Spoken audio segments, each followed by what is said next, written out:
My dear student, good morning to all of you.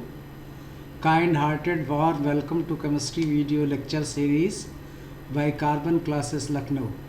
आज हम reaction intermediates के बारे में बात करेंगे। जब रिएक्शन प्रोसीड करती हैं तो बीच में बहुत सारे अनस्टेबल प्रोडक्ट बनते हैं जिनको हम इंटरमीडिएट्स के नाम से जानते हैं। हमने देखा है कि जब सफ़र करना होता है, यात्री यात्रा करता है और यात्रा लंबी होती है तो कई पड़ाव पर थोड़े थोड़े देर के लिए वो ठहरता है। तो उसी तरह से रिएक्शन यहाँ से चल कर के उसको यहाँ तक पहुँचना है। तो ड्यूरिंग द इंटायर जर्नी बीच में कुछ ऐसे प्रोडक्ट बनते हैं जिसको हम इंटरमीडिएट के नाम से जानते हैं। ये intermediates are unstable species, they are found in between the initials and the final one. ये तीन तरीक़े के होते हैं। पहले को फ्री रेडिकल कहते हैं, दूसरे को कार्बोनियम आयन कहते हैं और तीसरे को कार्ब एनायन या कार्बेनियन आयंस कहते हैं। ये कैसे बनते हैं, इनकी स्टेबिलिटी क्या है, इसको हम आगे के स्लाइड्स में देखेंगे। अब रीकैप, आगे की स्लाइड देखने से पहले आपको जो कल मैंने पिछले वीडियो में बताया था उसको हम थोड़ा सा पुनर्दोहराते हैं, रीकैप करते हैं। हमने कहा था कि दो प्रभाव होते हैं जो क्रिया की गति को प्रभावित करते हैं। Number 1 inductive effect, number 2 mesomeric effect. Inductive effect में प्लस आई माइनस आई, उसी तरह से मेसोमेरिक में प्लस एम और माइनस एम। ये प्लस आई क्या है? Atoms or group which loses the electron toward the carbon atom. Carbon atom की ओर इलेक्ट्रॉन डेंसिटी को धक्का देते हैं। इसका उदाहरण अल्किल, आपको जितने भी बनते हैं CH3, CH2R, CHR2, CR3, ये सब प्लस आई वाले हैं। माइनस आई में जो इलेक्ट्रॉन डेंसिटी को अपनी तरफ खींच लेते हैं, जैसे आपको एनिलीन है, अमीनो ग्रुप है, नाइट्रो ग्रुप है और हैलोजन है, थायनिक एसिड है, ये सारे स्पेसीज माइनर में है। यहाँ प्लस एम है और माइनस एम है।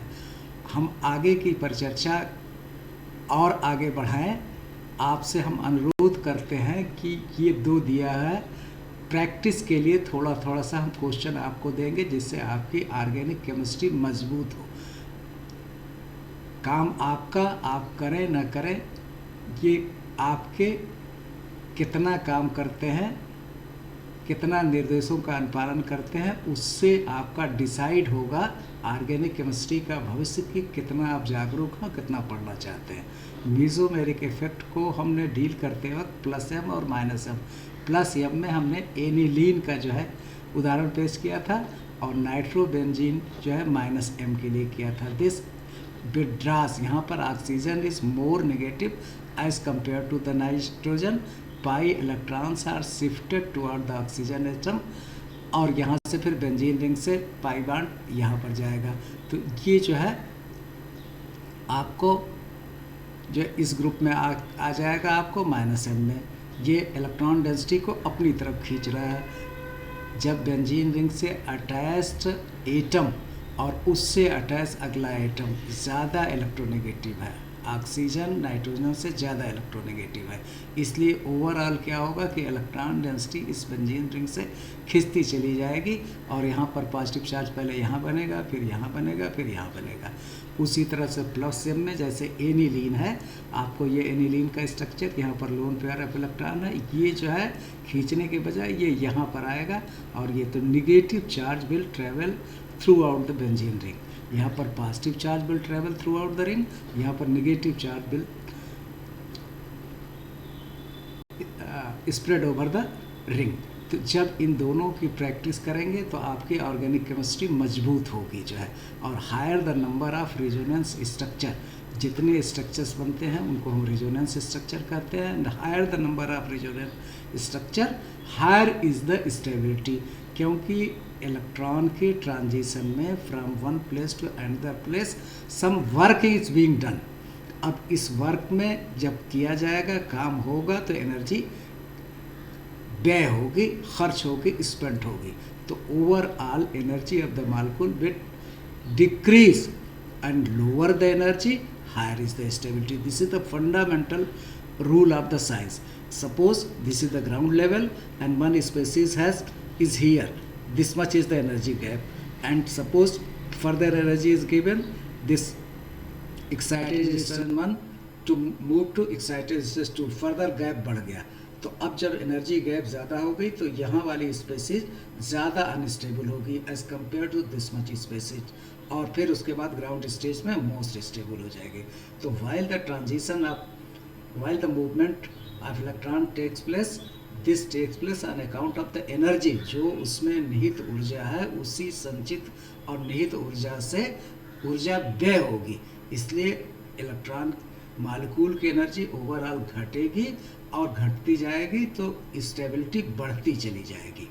ये आपका फंडामेंटल है। इसीलिए हम आपसे अनुरोध कर रहे हैं कि एनिलीन और नाइट्रोबेंजीन, इन दो का आप रेजोनेंस स्ट्रक्चर खींचिए और देखिए कि how many resonance structure are possible for the aniline and how many resonance structure are possible for nitrobenzene, and further these are the basic, two are the basic. If you practice this only resonance structure of only two species, you will gain positive energy, and if you further carry on this primitive work, your organic chemistry foundation will be strengthened. अब आइए आज के हम lectures पर चलते हैं। Organic reaction and mechanism, ये जैसे ए और बी दो एटम है, दोनों के बीच में कोवैलेंट बॉन्ड है। अब कोवैलेंट बॉन्ड में आप जानते हैं कि equal sharing of electron between A and B atoms. जब ये बॉन्ड टूटेगा और हेट्रोलिटिक क्लीवेज होगा, both the shared pair of electron will shift to one atom, either to this atom और to this atom. So the atom acquiring both the electron will have the negative charge. इसको हम कार्बो anion के नाम से जानते हैं। जैसे anion पर माइनस चार्ज होता, उसी तरह से carbon species having the negative charge is called carb anion और carbanion, and the species having the positive charge, the carbon species having the positive charge on a carbon atom is called carbonium or carbocation. So basically carbocation and carboanions are formed by the heterolytic cleavage of the bond. Bond fission और cleavage, बंध का टूटना दो तरीके का होता है। Number one homolytic, homolytic means shared pair of electron equally divides in between these two atoms and free radical is formed. One species have the one electron and other species have the also have the one electron. Because the shared pair of electron divides equally to both, this is the homolytic cleavage. At the result of homolytic cleavage, free radicals are formed. They are very reactive species. And second is the heterolytic cleavage. Shared pair of electron will either shift to one atom or will shift to the another atom. Wherever they goes, they decide the nature of the ions. Carbon species having negative charge is called carb anion. As you are seeing, both the electron had shifted to the B and B has acquired negative charge. Because of the presence of these two electrons, this will have the negative charge, and both the electron have been shifted from this will acquire the positive charge. This is called carbocation and this is called carboanion.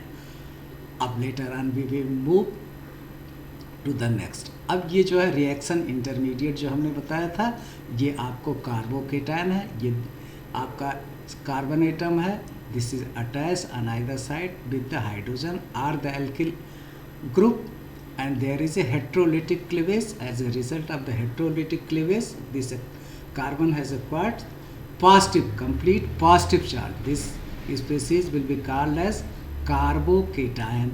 and this species acquiring both the negative, both the electrons will have the negative, and this is called carb anion.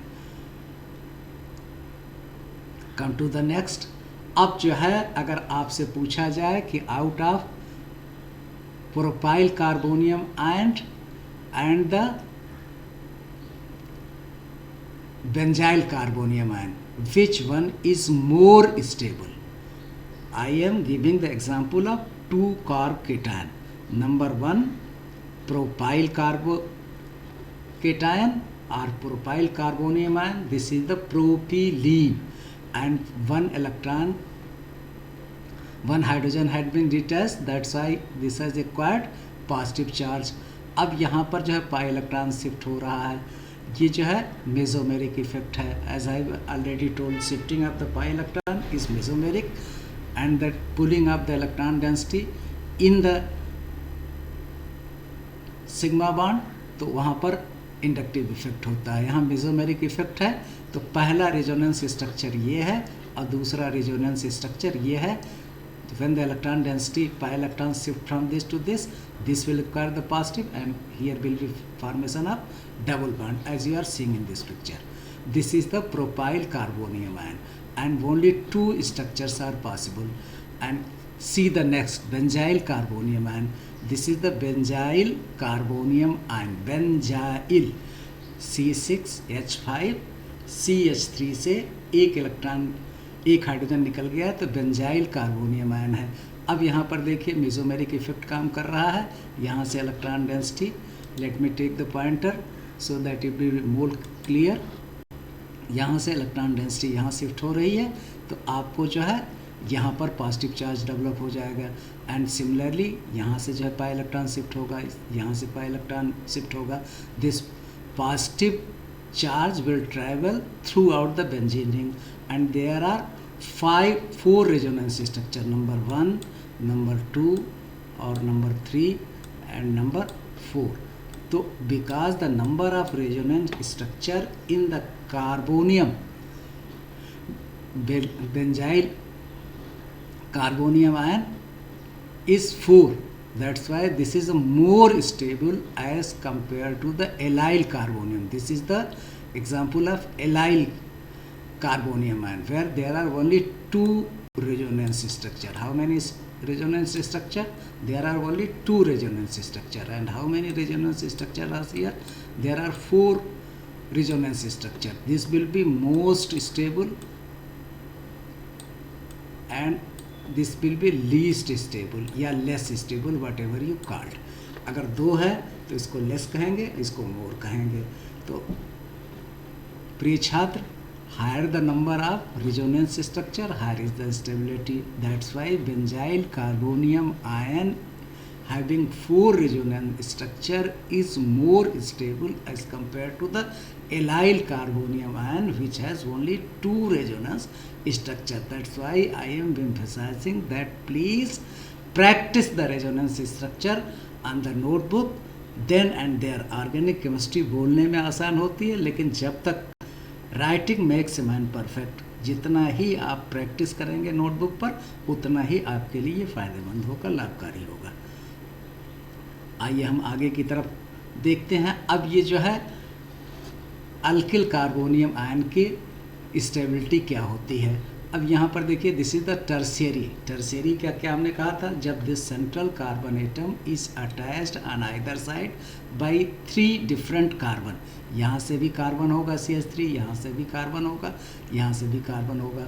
तो this central carbon atom having the positive charge is attached with 3 carbon atom. That's why this is known as tertiary. या this carbon having the positive charge is attached on either side by only 2 carbon atom. That's why iso. और यहाँ पर सिर्फ एक है, ethyl primary. तो this is the tertiary, this is secondary, this is the primary and this is the methyl carbonium ion. And out of this 3 what will be the stability of water. ये सबसे ज़्यादा stable होगा. क्यों? क्योंकि इसका positive charge diffuse कर दिया जाएगा, कम कर दिया जाएगा, क्योंकि यहाँ से प्लस आई इफेक्ट की वजह से इलेक्ट्रॉन डेंसिटी शिफ्ट हो रही है उसी तरह सिमिलरली जो है यहाँ भी प्लस आई इफेक्ट काम कर रहा है और यहाँ पर भी प्लस आई इफेक्ट काम कर रहा है। तो ये तीनों जब इलेक्ट्रॉन डेंसिटी इस कार्बन की तरफ शिफ्ट होंगी तो positive charge density will get diffused, इसका कंसंट्रेशन कम हो जाएगा।